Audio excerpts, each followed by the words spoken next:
Hello दोस्तों, welcome back again. सो हम अगस्त की क्रोनोलॉजी को पढ़ रहे थे। अगस्त 2022 की क्रोनोलॉजी को हम पढ़ रहे थे।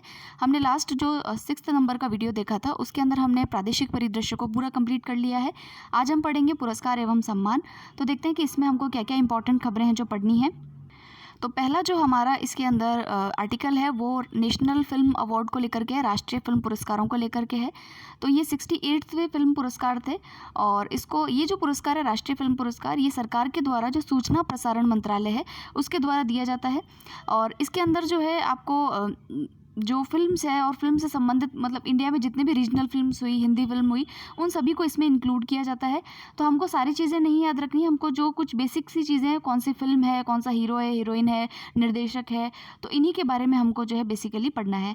तो सबसे पहले देखिए कि जो सबसे सर्वश्रेष्ठ फीचर फिल्म है वो तमिल फिल्म है जिसका नाम है सुराराई पोटू, और ये सुधा कोंगरा की फिल्म है, निर्देशित की हुई फिल्म है। इसको जो है अवार्ड मिला है सर्वश्रेष्ठ फिल्म का। और इस पुरस्कार के तहत निर्माता और निर्देशक को स्वर्ण कमल के साथ में 2.5 लाख रुपए जो है वो दिए जाते हैं। अगर हिंदी फिल्म की बात करें तो सर्वश्रेष्ठ हिंदी फिल्म है तुलसीदास जूनियर, और संपूर्ण मनोरंजन यानी ओवरऑल एंटरटेनमेंट की कैटेगरी के अंदर जो है ओम राउत की फिल्म है जिसका नाम है तानाजी द अनसंग वॉरियर। ये तो अपन ने देखी भी है, मतलब आई थिंक सबने देखी होगी। तो ये इस मूवी को मिला है। उसके अलावा अगर अभिनेता की बात करें तो माय फेवरेट सूर्या और अजय देवगन। तो अजय देवगन नहीं, सूर्या, ठीक है। और वैसे मेरे को विजय सेतुपति ज़्यादा पसंद है, लेकिन फिर भी सूर्या की मूवीज़ भी अच्छी होती हैं। तो सर्वश्रेष्ठ अभिनेता तमिल के हैं ये, और वही मूवी है जिसको कि बेस्ट मूवी का अवार्ड भी मिला है, सोराराई पोटू। और ये अभी हिंदी में डब नहीं हुई है, होते अपन देखेंगे। तो ये है सूर्या मूवी, और तानाजी के लिए अजय देवगन। तो इन दोनों को जो है संयुक्त रूप से अभिनेता का अवार्ड जो है वो दिया गया है। अब यहाँ पर जो अगर आप एक फैक्ट और है कि अजय देवगन को तीसरा नेशनल अवार्ड जो है वो मिला है। अब देखिए 68 फिल्म पुरस्कारों में खूब सारी कैटेगरीज है, सिनेमेटोग्राफी है, स्क्रीन प्ले है, एडिटिंग, राइटिंग, बहुत सारे हैं। सभी आपको नहीं पढ़ने हैं, कुछ कुछ बेसिक जो चीज़ें हैं वो पढ़ लेते हैं। जैसे सर्वश्रेष्ठ फीचर फिल्म है सोराराई पोटू, तमिल की है, और निर्देशक है सुधा कोंगरा।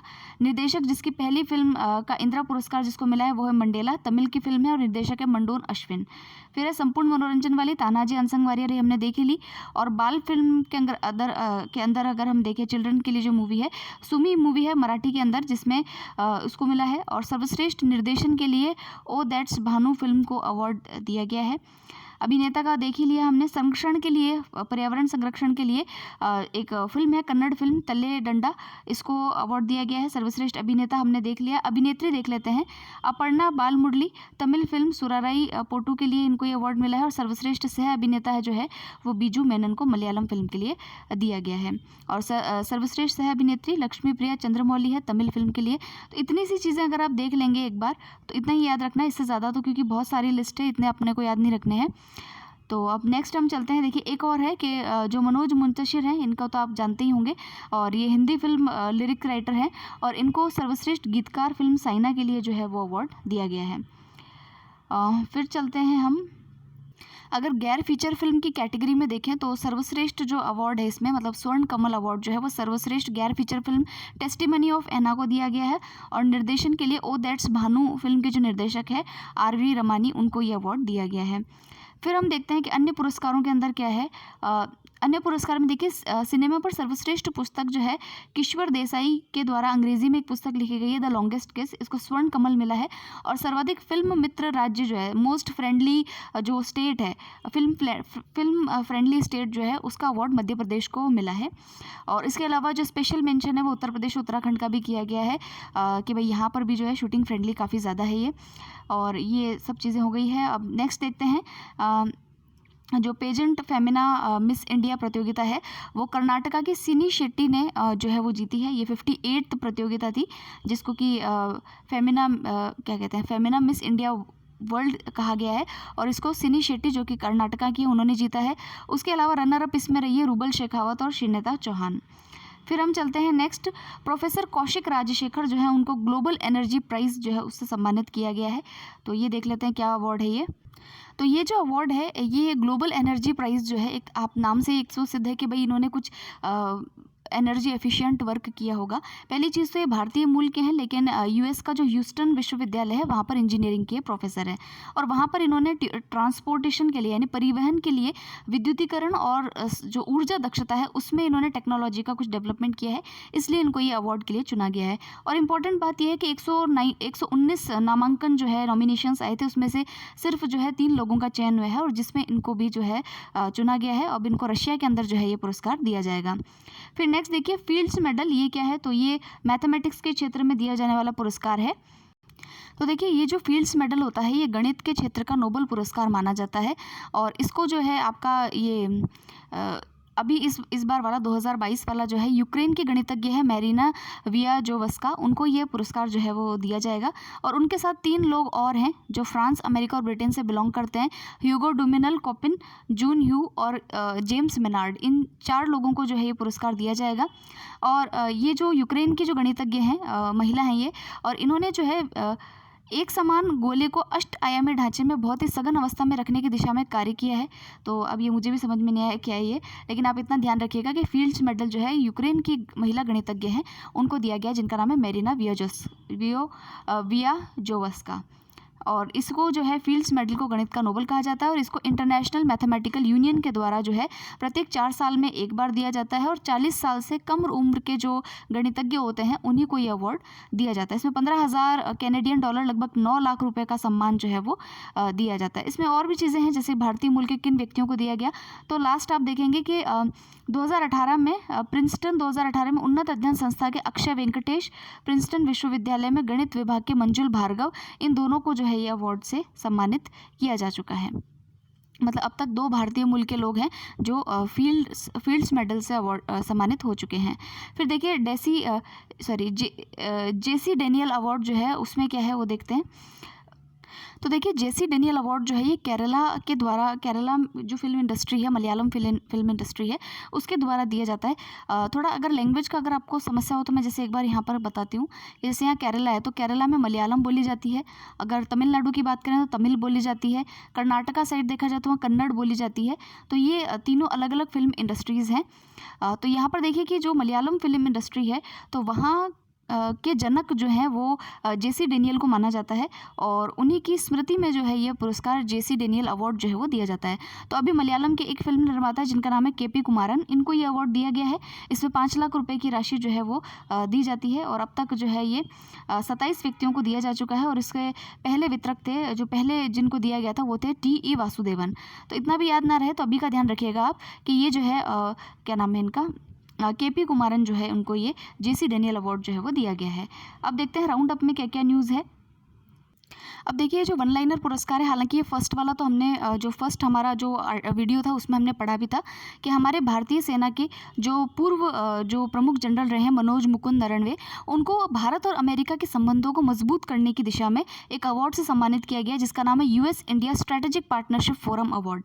इससे इनको सम्मानित किया गया क्योंकि इन्होंने जो है अमेरिका के पूर्व रक्षा महासचिव के साथ में लोक सेवा से संबंधित पुरस्कार भी जीते हैं और सार्वजनिक सेवा के क्षेत्र में इन्होंने काफ़ी कार्य किया है और दोनों देशों के संबंधों को मजबूत बनाने के लिए इन्होंने कार्य किया है। फिर देखिए जापान की सरकार ने जापान और भारत के बीच आर्थिक संबंधों को मजबूत करने की दिशा में उनके योगदान के सम्मान में जो है सनमार्ग ग्रुप के वाइस चेयरमैन है नारायणन कुमार, उनको order of the rising sun gold and silver star पुरस्कार से सम्मानित किया है। तो अवार्ड का नाम भी ध्यान रखिएगा, अवार्ड का नाम है order of the rising sun gold and silver star पुरस्कार। दिया किसको है, जो सनमार्ग ग्रुप ऑफ के वाइस चेयरमैन है जिनका नाम है नारायणन कुमार, उनको ये अवार्ड दिया गया है और जापान के और भारत के संबंधों के आर्थिक संबंधों को मजबूत बनाने की दिशा में ये पुरस्कार उनको मिला है। फिर देखिए जापान की सरकार ने जापान के पूर्व प्रधानमंत्री शिंजो आबे, जो अभी नहीं है हमारे बीच में और इनकी गोली मार करके हत्या कर दी गई थी, ही वॉज असैसिनेटेड, तो उनको जो है the collar of the supreme order of the क्या लिखा है क्राइस्थेमस जो है इस अवार्ड से सम्मानित करने की घोषणा की गई है। ये युद्ध के बाद संविधान के तहत सम्मान पाने वाले 4थे पूर्व प्रधानमंत्री होंगे, तो ये काफ़ी काम की बात थी। फिर देखिए दक्षिण कोरिया के अंदर अभी विश्व स्तरीय मिसेस यूनिवर्स डिवाइन प्रतिस्पर्धा आयोजित की गई और इसमें भारतीय सुंदरी हैं पल्लवी सिंह, इन्होंने खिताब हासिल किया है। ये उत्तर प्रदेश के कानपुर की हैं और उन्होंने ये खिताब जो है इसमें हासिल किया है। फिर देखिए यहाँ पर अब देखिए एक नए पुरस्कार की घोषणा की गई है जिसका नाम है डॉक्टर राजेंद्र प्रसाद स्मृति पुरस्कार। और ये पुरस्कार जो है भारतीय लोक प्रशासन के अंदर जो उत्कृष्ट कार्य करेगा उसको एक एकेडमिक लेवल का अवार्ड होगा। एकेडमिक उत्कृष्टता के लिए जो है ये पुरस्कार दिया जाएगा। इसकी घोषणा जो है डॉक्टर जितेंद्र सिंह ने की है, जो कि पीएमओ कार्मिक विभाग में लोक शिकायत, पेंशन, परमाणु ऊर्जा और इन सभी विभागों के जो है मंत्री हैं। इन्होंने इस पुरस्कार की घोषणा की है, तो ये नया अवार्ड है। उसके अलावा देखिए अखिल भारतीय आयुर्वेद संस्थान जो है उसके निदेशक तनुजा नेसारी को यूके की संसद के द्वारा आयुर्वेद रत्न पुरस्कार से जो है वो सम्मानित किया गया है। तो ये हमारे कुछ छोटे छोटे अवार्ड्स थे, एक बार इनको आप और रीड कीजिएगा ताकि आपको याद हो जाए। अब हम पढ़ेंगे खेल परिदृश्य को, देखते हैं कि स्पोर्ट्स में क्या क्या इंपॉर्टेंट न्यूज़ हमारे लिए है। तो देखिए सबसे पहले है इसमें विंबलडन कप। विंबलडन मैंने आपको बताया था टेनिस के अंदर सबसे जो है बड़ा कप जो है विंबलडन को माना जाता है। ये ग्रैंड स्लैम प्रतियोगिताएं होती है टेनिस के अंदर। तो 4 प्रतियोगिताएं होती है, US open, Australian open, French open और विंबलडन ओपन। तो विंबलडन सबसे बड़ा कप माना जाता है और इसको यूके लंदन के अंदर जो है आयोजित किया गया। ये 135वां ग्रैंड स्लैम था। और अगर आपको कवर पेज याद हो तो कजाकिस्तान की जो महिला हैं जिनका नाम है एलिना, उन्होंने पहली बार कजाकिस्तान के लिए अवार्ड जीता है, ये ग्रैंड स्लैम जीता है। और सर्बिया के खिलाड़ी है नोवाक जोकोविच, जिनको कौन नहीं जानता, उन्होंने जो है पुरुष एकल का खिताब इसमें जीता है। तो देखिए नोवाक जोकोविच जो है वो सर्बिया के खिलाड़ी हैं और उन्होंने लगातार 7वीं बार जो है इस पुरस्कार को जीता है। तो अब हम यहाँ पर एक टेबल देख लेते हैं कि पुरुष एकल का जो खिताब है नोवाक जोकोविच है सर्बिया के ऑस्ट्रेलिया के निक किर्गियोस को हरा करके इन्होंने अवार्ड जीता है। महिलाओं में देखें तो एलिना ने कजाकिस्तान की जो है उन्होंने ये पुरस्कार जीता है और उन्होंने ट्यूनीशिया के खिलाड़ी हैं ओंस जम्बूर, उनको ये पुरस्कार हरा करके जीता है। पुरुष युगल के अंदर मैथ्यू और निकोला जो कि दोनों ही विजेता जो हैं वो दोनों ही ऑस्ट्रेलिया से हैं और उपविजेता निकोला और मैट पेविक जो हैं वो क्रोएशिया से हैं। महिला युगल में अगर आप देखेंगे विजेता है बारबेरा और कैटरीना, ये दोनों ही चेक गणराज्य से हैं। और उपविजेता के अंदर देखेंगे तो एलिसे और जहांग शुआई जो हैं वो चाइना से हैं। तो ये दोनों ही ये एक बार टेबल जो है आपको ध्यान रखनी है। मिश्रित युगल भी देख लेते हैं कि मिक्स्ड डबल्स में कौन जीता है। तो नील और जो दूसरे हैं उनका नाम है डिज़ायरे, एक यूके से हैं, दूसरे यूएस से हैं। और उपविजेता में मैथ्यू और समांथा हैं, ये दोनों ऑस्ट्रेलिया से हैं। तो इनका एक बार नाम आप ध्यान रखिएगा क्योंकि पूछ लेते हैं एग्जाम्स के अंदर। फिर हम देखते हैं क्रिकेट के अंदर, तो भारत ने वेस्ट इंडीज़ के विरुद्ध वनडे श्रृंखला 3-0 से जीती है। तो ये वनडे श्रृंखला के ऊपर था और इसमें भारत के जो शुभम गिल हैं उनको जो है प्लेयर ऑफ द सीरीज़ इसमें चुना गया है। भारतीय क्रिकेट टीम का इंग्लैंड दौरा हुआ और उसके अंदर भी जो है इन्होंने 2-1 से श्रृंखला को जीता है और इसमें प्लेयर ऑफ द सीरीज़ जो है भुवनेश्वर कुमार को दिया गया। और कप्तानी किसके हाथ में थी, तो रोहित शर्मा के हाथ में इसकी कप्तानी थी। उसके अलावा देखिए एक दिवसीय श्रृंखला के अंदर जो है सर्वाधिक रन ऋषभ पंत ने बनाए थे और 2-1 से ये श्रृंखला जीती गई थी। और player of the series Hardik Pandya को जो है वो दिया गया है। फिर देखिए एक और क्रिकेट के खिलाड़ी हैं, हमने पिछली बार वाली मैगजीन में पढ़ा था कि 2 भारतीय महिला क्रिकेट खिलाड़ियों ने जो है संन्यास लिया है क्रिकेट से। अभी एक खिलाड़ी हैं जिनका जो कि दक्षिण अफ्रीका की महिला क्रिकेटर है और इन्होंने भी जो है क्रिकेट से संन्यास लेने की घोषणा जो है वो कर दी है। इनका नाम है लिजेल ली। क्या नाम है इनका? लिजेल ली। तो नाम ध्यान रखिएगा। और ये दक्षिण अफ्रीका की हैं और इन्होंने क्रिकेट से संन्यास लेने की घोषणा की है। फिर देखिए भारतीय महिला टीम अभी जो कैप्टन है उनकी वो है हरमनप्रीत कौर और उनके मेज़बानी में जो है उन्होंने श्रीलंका के साथ में अभी जो है सीरीज़ खेली थी और उसमें 3-0 से जो है भारत ने सीरीज़ को जीता है। और इसमें सर्वाधिक रन शेफाली वर्मा ने बनाए हैं और महिला प्लेयर ऑफ द सीरीज़ का खिताब जो है कप्तान हरमनप्रीत कौर को दिया गया है। फिर गोल्फ़ के बारे में देखिए इतने क्वेश्चंस पूछते नहीं हैं, इसलिए मैं गोल्फ़ जो प्रतियोगिता है इसको स्किप करते हैं। यहाँ पर शतरंज में चलते हैं। शतरंज में ला प्लागने अंतर्राष्ट्रीय शतरंज महोत्सव का आयोजन किया गया। ये इसका दूसरा संस्करण था और ये ला प्लागने जो जगह है ये फ्रांस में है। और यहाँ पर जो विजेता हैं वो यूक्रेन के विताली सिवुक हैं और दूसरा स्थान इसमें पी इनियान भारत के जो है खिलाड़ी उन्होंने हासिल किया है। और तीसरा स्थान भी साइतन दास जो कि भारत से उन्होंने हासिल किया है। और ब्लिट्सबर्ग के अंदर भी मोहम्मद नुबैर शाह शेखर ये भी भारत से हैं, इन्होंने ये स्थान हासिल किया है। तो मुख्यतः भारत के जो खिलाड़ी हैं उनका नाम आप ध्यान रखिएगा क्योंकि ये क्वेश्चन पूछ लेते हैं कि ये खिलाड़ी हाल ही में चर्चा में थे, किससे संबंधित है, किस खेल से संबंधित है, तो ये हमें थोड़ा सा ध्यान होना चाहिए। फिर देखिए चेस के अंदर ही 41 विला डी बेनास्क्यू इंटरनेशनल शतरंज ओपन जो है वो आयोजन किया गया। बेनास्क्यू जो एक जगह है स्पेन के अंदर है। इसमें विजेता रहे अरविंद चिदम्बरम और ये जो है भारत से संबंधित है। और इसमें तीसरा स्थान जो है रौनक साधवानी को मिला है, जो खुद भी क्या है भारत से संबंधित है। तो इन दोनों खिलाड़ियों के नाम भी आपको थोड़ा ध्यान रखिएगा। फिर देखिए एक और खेल है इसी के अंदर, चेस के अंदर 3 प्रतियोगिताएं हुई है जिसका नाम है पैरासिन ओपन है शतरंज टूर्नामेंट। इसका आयोजन पैरासिन एक जगह है सर्बिया में, वहाँ हुआ था। इसके विजेता आर प्रज्ञानंद है जो कि भारत से संबंधित है और इनके बारे में हम बहुत बार पढ़ भी चुके हैं, तो इनका नाम आप ध्यान रखिएगा। फिर चलते हैं हॉकी के ऊपर। तो हॉकी में FIH महिला हॉकी विश्व कप का आयोजन किया गया है। इसका मेज़बान देश जो है याद रखिएगा स्पेन और नीदरलैंड है। और इसके अंदर जो है 16 प्रतिभागी देशों ने भाग लिया है। कुल इसमें 44 मैच खेलेगा और इसमें जो विजेता रहा वो नीदरलैंड्स ही रहा है। यहाँ पर देखिए इसका जो फाइनल मैच है इसके अंदर विजेता नीदरलैंड्स रहा है 9वीं बार और तीसरा स्थान इसमें ऑस्ट्रेलिया को मिला है। भारत का स्थान है इसमें, भारत का चीन के साथ संयुक्त रूप से 9वां स्थान रहा है। भारतीय कप्तान इसमें सविता रही हैं, तो ये भी आपको थोड़ा सा ध्यान रखना है। उसके बाद प्लेयर ऑफ द टूर्नामेंट ये मत पढ़िए क्योंकि इसमें कोई भारतीय खिलाड़ी नहीं है, तो मोस्ट प्रोबेबली ऐसे क्वेश्चन आपसे नहीं पूछे जाएंगे। फिर फार्मूला 1 रेस वाले क्वेश्चन भी नहीं आते इसलिए हम इसको स्किप कर रहे हैं। हम चलते हैं बॉक्सिंग के ऊपर। तो बॉक्सिंग में एक कप है जिसका हाल ही में आयोजन किया गया, इसका नाम है एलोर्डा कप।